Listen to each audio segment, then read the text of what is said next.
derecho de gentes. El codicilo de Isabel la Católica antes de morir es un poco más largo que esto, pero la parte esencial está aquí.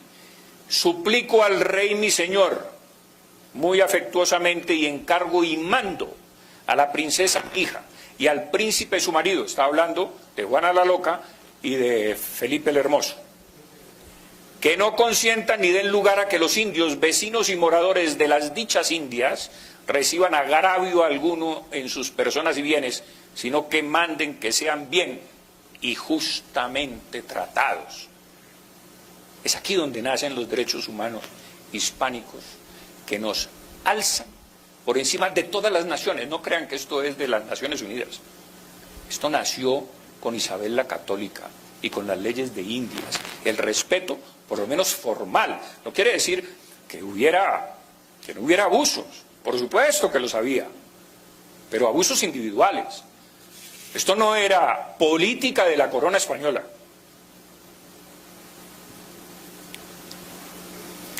Y hay algo absolutamente sorprendente cuando uno se interna en la historia de las conquistas y encuentra que por primera vez en toda la historia, y me gustaría que alguno de ustedes dijera, no, yo conozco otra historia.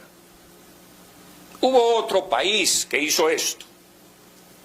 La conquista de América se detiene 6 años, de 1550 a 1556, por orden del emperador Carlos I, para discutir si era lícito que los españoles conquistaran América. Es la primera vez que una potencia se allana a observar el derecho moral. Por supuesto, por derecho romano, por derecho medieval y por derecho pontificio, el Papa siendo la suprema jurisdicción internacional, se le da el visto bueno a la conquista. Pero es que, aunque ya estaba justificado por estos 3 derechos, derecho romano, que es la ocupación territorial, por derecho medieval, que es que los indios carecían de personalidad jurídica, y por derecho pontificio, los españoles estaban justificados para la conquista de América. Pero se detiene la conquista, ¿por qué? Se detiene por la gran controversia que surge entre Bartolomé de las Casas, que se enfrenta con Ginés de Sepúlveda, para discutir este tema, y por eso se para la conquista, se detiene la conquista. La zanja Francisco de Vitoria, padre del derecho internacional, señores. Derecho internacional no se ha inventado ahora, con las Naciones Unidas y con la Corte de la Haya. Francisco de Vitoria sostiene que el orden natural se basa en la libre circulación de las personas. El mar es libre. Los indios tienen los mismos derechos que los demás hombres. Y convertirlos a la fe es un derecho tanto de españoles como de indios, por igualdad de derechos.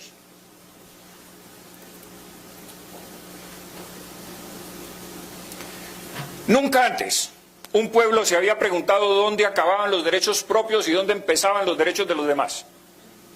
Nunca antes el poder se había sometido a la filosofía moral. Nunca antes los territorios conquistados se habían incorporado de pleno derecho al poder conquistador. Es decir, en América no hubo colonias en el sentido francés, holandés o inglés. En América hubo territorios de pleno derecho, que eran las capitanías generales y los virreinatos, como el virreinato de la Nueva Granada, el virreinato del Perú, el virreinato de la Nueva España y el virreinato del Mar del Plata, que era Argentina. Porque resulta que colonia, que viene del latín colonia, y colonus significa poblador, y los españoles tenían perfecta conciencia de que estos eran pobladores.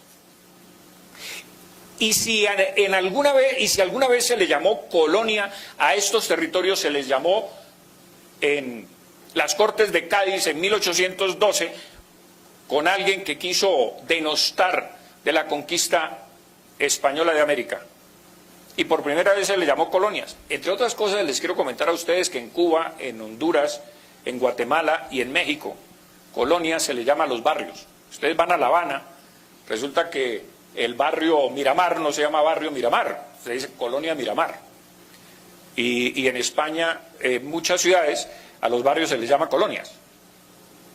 Entonces lo que no se puede es, o hay que tener, mejor dicho, cuidado para saber qué era colonia para los españoles y qué era colonia para los británicos, franceses y holandeses. Para ellos eran factorías. ¿Y cómo demuestro yo eso? ¿Colonias americanas o provincias? Miren, señores, Camilo Torres lo dice. Considerando vuestra majestad que los vastos y preciosos dominios de América no son colonias o factorías, como las de otras naciones, sino una parte esencial e integrante de la monarquía española.